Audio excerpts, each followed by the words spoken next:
Assalamu alaikum. Welcome you student to superior group of colleges.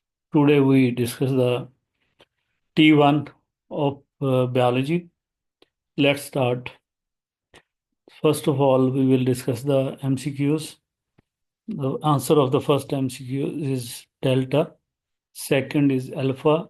Third is alpha. Fourth is Charlie. Fifth Charlie. Sixth delta. Section 1 short question. Fluid mosaic model की definition आपने देनी है कि proteins are अबेंडेड and lipid bilayer of lipids in mosaic manner, और फिर आगे उसकी थोड़ी सी एक्सप्लेनेशन। देन मिडल लिमेला में बेटा आपने बताना है कि ये प्राइमरी वॉल्स के दरमियान में होता है, और अच्छी बात है अगर डायग्राम आप बना सकें तो। थर्ड था राइबो न्यूक्लियो प्रोटीन, पहला ऐसा तो राइबो न्यूक्लियो प्रोटीन क्यों कहते हैं? Because they are almost equal amount of RNA और प्रोटीन है, तो लिहाजा इसलिए राइबोन्यूक्लियोप्रोटीन्स हैं, और फंक्शन इसका है प्रोटीन सिंथेसिस। फोर्थ क्वेश्चन था प्री ऑक्सीसोम का नाम, तो क्योंकि it is involve in the formation and decomposition of hydrogen peroxide, इस वजह से इसको हम प्री ऑक्सीसोम्स कहते हैं। सेंट्रियोल की इम्पोर्टेंस क्या है? नंबर वन इम्पोर्टेंस की play important role in cell division, यानी कि साइटोकाइनेसिस जो है उसमें डिवीजन रोल प्ले करता है। सीलिया की फॉर्मेशन है, spindle formation during cell division. Between cisternae and cristae का डिफरेंस है, तो क्रिस्टीज आपको पता माइटोकॉन्ड्रिया के अंदर इनर फोल्डिंग होती है जो कि इनर मेम्ब्रेन की वजह से है, उसके ऊपर F1 पार्टिकल्स होते हैं। जबकि सिस्टर्नी जो है दैट इज द मेम्ब्रेन जो कि एंडोप्लाज्मिक रेटिकुलम और गोल्जी apparatus में होती है, तो उसका अपने कंपैरिजन देना। F1 पार्टिकल कहाँ होते हैं? ये सिस्टर्नीज के ऊपर होते हैं, और सिस्टर्नी में इनका रोल क्या है कि they have ATP synthesis enzyme इनमें होता है जो कि एटीपी की सिंथेसिस करता है। एट्थ क्वेश्चन था कि सेंट्रीफ्यूगेशन क्यों ज़रूरी है? तो वो इसलिए ज़रूरी है कि सेल के जो कंपोनेंट्स हैं, जो सेल के ऑर्गेनेलीज हैं, वो इसी की बेस के ऊपर एक दूसरे से अलहदा हो पाते हैं, क्योंकि सेल सेपरेशन जो है वो सेल के कंपोनेंट्स की वो इसी की वजह से होगी। Enlist two self replicating organelle, तो प्लांट में तीन हैं, एनिमल सेल में दो हैं, माइटोकॉन्ड्रिया, न्यूक्लियस और क्लोरोप्लास्ट। जबकि उनके फंक्शन जो हैं वो भी मेंशन करने थे, तो माइटोकॉन्ड्रिया पावर हाउस है और क्लोरोप्लास्ट फोटोसिंथेसिस में रोल प्ले करता है। इसके बाद नेक्स्ट क्वेश्चन था हमारा, explain the structure and function of endoplasmic reticulum.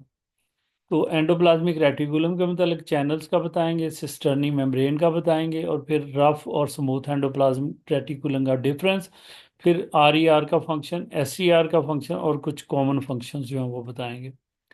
Four main difference between prokaryotes and eukaryotes, तो पहला प्रोकैरियोटिक यूकैरियोटिक सेल का बताएंगे। दूसरा मेम्ब्रेन बॉन्डेड ऑर्गेनेलीज का डिफरेंस बताएंगे। तीसरा प्रोकैरियोटिक सेल प्रोकैरियोट्स में और यूकैरियोट्स में। फिर प्रिमिटिव सेल और एडवांस सेल्स का बताएंगे। राइबोसोम का डिफरेंस बताएंगे। क्रोमोसोम का डिफरेंस बताएंगे। सेल डिवीजन का डिफरेंस जो है आप बता सकते हैं। तो इस तरह से बहुत सारे डिफरेंस जो है वो आप बताएंगे।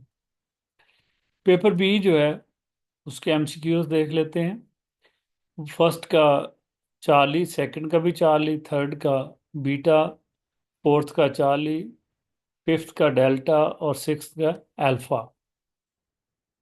शॉर्ट क्वेश्चन देख लें। Basic component of eukaryotic cell, उसमें प्लाज्मा मेम्ब्रेन है, देन साइटोप्लाज्म और न्यूक्लियस। प्राइमरी और सेकेंडरी वॉल का डिफरेंस, तो प्राइमरी वॉल आउटर वॉल है, ट्यूब है, और chemically it is composed of cellulose and hemicellulose, और पैक्टिन भी होता है। सेकेंडरी वॉल इनर मोस्ट है, और उसके बाद inorganic salt, silica, waxes, cutin, lignin वगैरह इसके कंपोनेंट। न्यूक्लियोलस और इसका फंक्शन, न्यूक्लियोलस जो है वो एक ग्रैनुलर स्ट्रक्चर है, which is present in nucleus जो है, और उसमें पेरिफेरल ग्रैन्यूल एरिया है और सेंट्रल फाइब्रल एरिया होता है। फंक्शन ये है कि ये राइबोसोम की सिंथेसिस करता है, और ये एक ग्रैनुलर जो है वो स्ट्रक्चर है।